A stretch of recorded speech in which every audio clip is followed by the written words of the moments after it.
Μια μέρα, νωρίς τον Ιούλιο, 65 μετανάστες πιαστήκαν επιπλέον στην Αδριατική θάλασσα,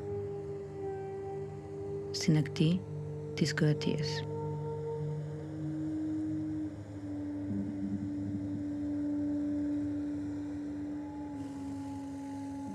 Στριμμένοι πάνω σε μια βάρκα, χωρίς βενζίνη, τους ενδιέφερε απλά να βρεθούν σε μια χώρα της Ευρωπαϊκής Ένωσης.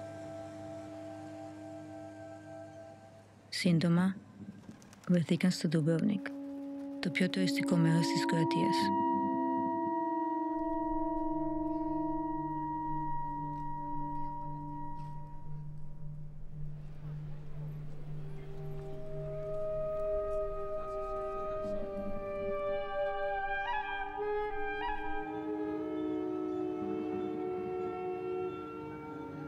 Κάποιες μέρες αργότερα, κοντά, στα νερά της Μεσόγειου, περίπου 50 άνθρωποι πεθαίνουν προσπάθοντας να καταφέρουν κάτι ανάλογο, να φτάσουν στην Ιταλία.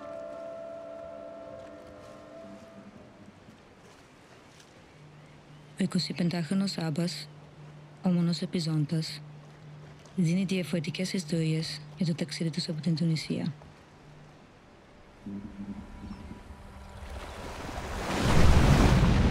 Λίγο πιο νότια, στα τέλη του Αυγούστου, μια βάρκα ταξιδεύει 4 άντρες, μια γυναίκα και 2 παιδιά από την Σύρια στην βόρεια ακτή της Κύπρου.